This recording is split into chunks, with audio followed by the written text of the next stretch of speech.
Well, it's time now to review headlines on today's newspapers with all of us, right? Steve, you have your angels. Yes. Right here. They're all here. Happy New Year to you all. Actually, this is my first time back on set. Yes. You got back from Paris. Yes.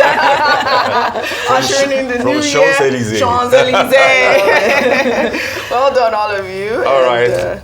Okay, so we're going to eat angels, and we'll start with this day on Sunday. Let's take it from top to bottom. The window story says 2024 budget. Amid growing concerns, FG states to spend 17.04 trillion on recurrent expenditure. That's a whole load of money to spend on paying salaries, traveling, buying newspapers, buying tires, buying cars, etc. 17.04 trillion on recurrent expenditure. But not just federal government, also a state government. That's contained within the 2024 budget. Adesua is an expert on the budget, on budget 2024. She's read, the entire pages of the budget, so it's interesting. Below that, the story on page 5 says Nigeria bolsters OPEC's December crude oil output by 50,000 barrels per day. And under the master rivers crisis, we will know who is in charge when time comes, says Wike.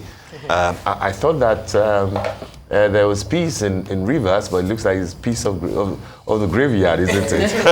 That's what it appears to be, Steve, at this point. I mean, where did he make the statement, and when did he make the statement? Only yesterday we saw the story of Fubara going to, kind of consolidate his forces with other state governors. Yeah. We saw him with the Bayelsa state governor, and people are saying, is this peace part really happening or not? Well, I mean, there's a bit of peace. People are insinuating that the governor is just waiting for the Supreme Court to affirm him. Yes. We don't know what Minister Wike is trying to play at, but he's not going to let go of his structure, easily. But we'll see how that pans out.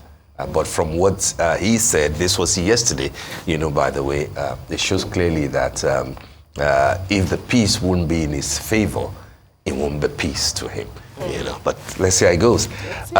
Under that story, the second lead on the cover of this day, a new twist as AGF faults Beta Edu's request, says 585 million naira payment not honored. Criticizes bulk payment to an individual's account. 585 million fraud allegation against me baseless. Edu insists. I think this is like the possibly the biggest news, isn't it? That is circulating around social media. Beta Edu is in the eye of the storm.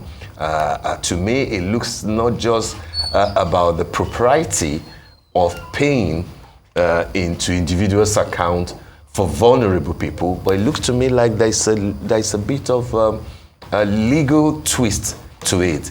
Did you actually get approval, and who authorized the payment? Because if the accountant general of the federation, who is mandatorily, empowered to do the disbursement, for all ministries and agencies of government, if she's saying that not only did you seek payment of that money illegally, that she didn't authorize payment.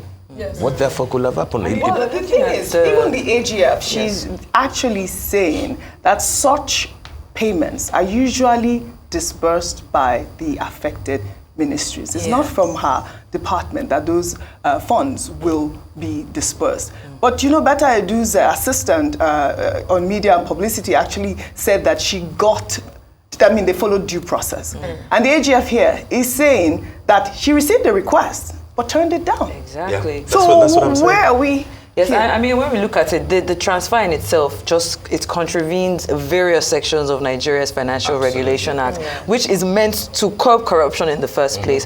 However, I was looking at a statement that she put out in an official through Bridget Onyelu, whose private account, of course, is with this UBA bank, and that says that 583 or 82 million was actually paid into the project paid to the project accountant. So there's so many, I think, just trying to grapple at straws here to just try and make it seem... The law is the law. It's a private accountant. But you know, for me, this is an indictment of the president who selected this to be our Minister of Humanitarian Affairs. This is not an indictment of Betadu. Betadu has been Betadu since the report came out, even when she was Commissioner of Health in Cross River State in July of 2020, asking her to explain about COVID. And when we had a serious COVID-19 crisis, there were allegations that they were accepting funds. She was accepting funds. They were not carrying out tests.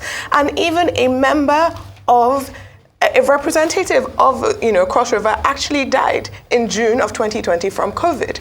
So when we are talking about this, there have been allegations even earlier this year about Ben Ayade and ₦1 billion being sent to cronies and assistants. And Betta Adu's personal assistant is one of the people who were alleged to have accepted money from Ben Ayade that's supposed to be for the Nigerian people. So if you're telling me that this person has been implicated in these type of allegations for nearly half a decade at the very least. And she was selected by our president. She was screened by our members of the National Assembly.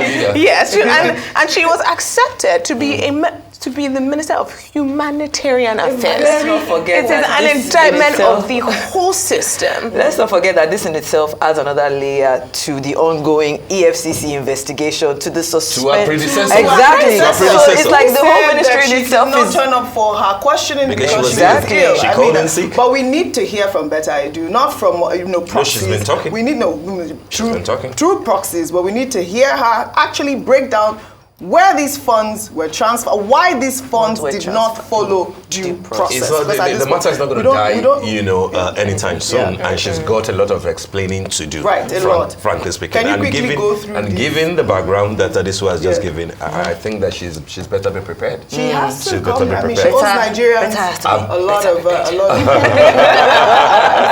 All right, quickly before we go to this start, the lead story: Dangote Group explains visit by EFCC, says no accusations of wrongdoing, insists Commission made similar requests to 51 other companies, pledges to provide EFCC with all necessary information and cooperation. Dangote. Right. They're explaining themselves. I did see that circular out, actually. Should we move over to Yes, very quickly. Very quickly. The cover picture there is Tinuade Sanda, Echo Disco's audacious CEO. Tinuade Sonda. In Yoruba is Sonda.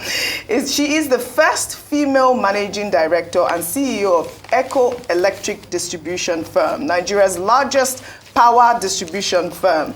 She was a key member of the privatization team that examined Echo Electricity Distribution's finances and taxes and ascended through the ranks to become Chief Finance Officer and Chief Treasury Officer before being named the DISCO's first female Managing Director and Chief Executive Officer in 2022. We are seeing women doing great things, and we need to see more women doing these amazing, achieving these amazing feats. We'd like to, great women. We'd like to congratulate her again on making the cover of This Day Style. I guess that's all we have on the newspaper review today.